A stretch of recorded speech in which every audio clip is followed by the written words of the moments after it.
Então vou tentar moderar o nível técnico da palestra.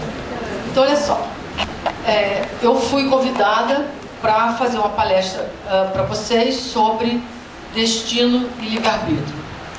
Isso é uma questão antiga, os filósofos resolvem isso, pensam isso muito bem, melhor do que nós leigos, do que nós astrólogos e do que eu própria. Isso é uma questão muito bem pensada já por alguns grandes filósofos. A astrologia tem uma questão complicada, tem uma posição a responder sobre isso. Nós somos cobrados sobre esse assunto, porque, afinal de contas, vocês dizem que isso vai acontecer, aquilo vai acontecer, aquilo vai acontecer, então quer dizer que está tudo escrito, então está tudo determinado, então, destino. Nós ficamos um pouco com essa responsabilidade, nós astrólogos, de estarmos enfatizando a força do destino sobre a vida humana, sobre as circunstâncias, sobre os fatos, e o livre-arbítrio fica como? Mesmo durante as consultas que a gente faz dos clientes, eles perguntam, mas isso aí eu posso mudar? Uma pessoa não quer mudar nada na vida dela, nada, mas isso ela quer mudar. É bem interessante, quando você coloca a questão como dada, ela fica incomodada.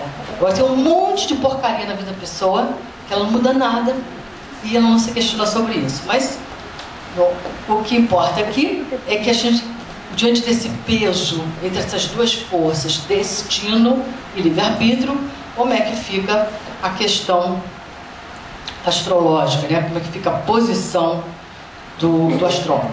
Então a situação fica, a meu ver, um pouco assim. O tempo, ele não é neutro, ele possui qualidade. O tempo, em determinado momento da existência, tem uma qualidade determinada, ele não é neutro, não vale qualquer coisa a qualquer momento. O tempo possui qualidades, né? Então, sob aquela determinada qualidade, ou sob aquele determinado conjunto de características, só podem acontecer fatos daquela natureza. É por isso que a gente faz previsão, é por isso que é possível fazer previsão. Não no sentido determinista, que está fadado a acontecer isso ou aquilo, mas no sentido de que, se as nuvens estão se juntando e o vento não está soprando, deve chover. Ou seja, está se reunindo um conjunto de características que qualificam esse tempo, que só pode gerar eventos, sentimentos, comportamentos com este perfil e não outro. Eu costumo dizer que algo para acontecer precisa de energia semelhante. Então, se você não está... você acha que isso vai acontecer? Não estou vendo nada disso. Não estou vendo o quê? Não estou vendo indicadores de energias que levariam a esse tipo de acontecimento. Então, é mais ou menos nessa linha que a gente faz o nosso trabalho. Livre-arbítrio. E aí? O que eu posso fazer? Eu posso ser sábio. É isso que eu posso fazer. Toda atitude, ou todo comportamento mais sábio, com mais sabedoria, ou com mais consciência, ele te deixa, primeiro, menos à mercê dos golpes que lhe afetariam, e você escolhe, não tanto o que acontece, você escolhe a atitude, o comportamento, a ação, a posição que você vai ter diante do ocorrido, do provocado. Isso você pode. Aí entra um outro trabalho do astrólogo, que é o aconselhamento. Na minha opinião, inclusive, é o trabalho mais precioso de um astrólogo. Não é só descrever uma série de fenômenos que estão para acontecer, mas, então, qual seria a atitude, ou a margem que você tem, a brecha que você tem, para atuar de uma maneira melhor, mais sábia, mais produtiva, diante desta natureza ou desses influxos. Ok? Então, eu vou descrever, vou analisar e vou trazer para vocês como é que está o céu neste ano de 2010 tanto que o título da minha palestra foi esse, né? O que pode o indivíduo diante deste céu. E nós estamos diante de uma configuração, de um desenho astrológico realmente muito pesado. Então, consequentemente, os eventos só podem imitar esse céu, porque sob essa energia que a gente está, só podem ser gerados fenômenos e eventos que se parecem com esse desenho. Partindo do princípio que o universo é um só, que o que está em cima é igual ao que está embaixo, que estamos todos dentro de um grande útero, de uma grande barriga cósmica, e o que se passa com a mãe, passa-se com o feto. Né? O que se passa com o gerador, se passa com a criatura. Então, diante desse princípio, a gente vai descrever a natureza desse céu, vamos descrever essa dança planetária, que está muito poderosa, muito intrigante, muito aflitiva, mas muito rica. Para quem sabe dançar, o céu está interessante. Tem que saber. E aí eu vou descrever quais seriam os melhores, os mais adequados, o que brechas se abrem para o indivíduo atuar aqui ou ali, dessa maneira ou daquela, para ficar mais sintônico com esse céu, mais afinado, e ao mesmo tempo aproveitar esses empurrões extraordinários que nós estamos levando. Ok?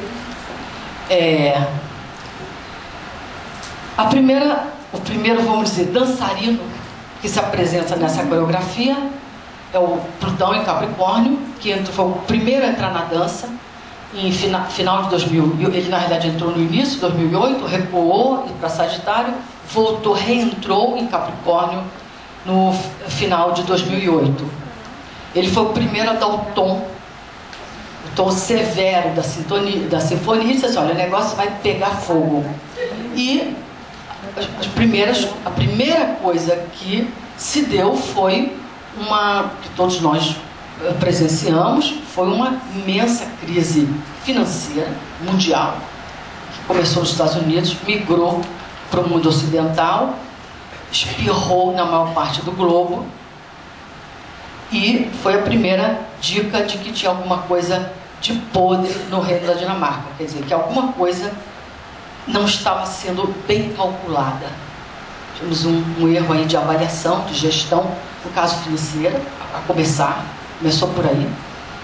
E foi essa corrida toda dos governos desembolsarem quantias que eu não sei nem repetir. Eu nunca vi falar em tanto dinheiro na minha vida para cobrir um buraco. Então, é interessante porque esse dinheiro existia de alguma maneira, né? Porque saiu tanto dinheiro, não sei de onde, mas enfim, para cobrir um buraco. Essa foi o primeiro susto, a primeira consciência de que tem um enorme buraco. Começar financeiro. Começou assim, ok? E aí, a economia mundial como um todo sofreu abalos, foi necessário se criar medidas em alguns países de muita austeridade. O Brasil não entrou neste momento na dança, e a gente já vai falar por quê, mas criou-se políticas mais austeras, de cortes, ou deveria ter se criado, e algumas pessoas perderam o emprego, mundo afora, houve um achatamento de salários, negociações para não mandar embora, a gente paga metade. Então começou aquele imenso trabalho plutoniano de depurar, limpar, né, tirar os excessos e etc. Ok? Isso mundialmente e tal. O segundo a entrar na dança foi Saturno, no signo de Libra. E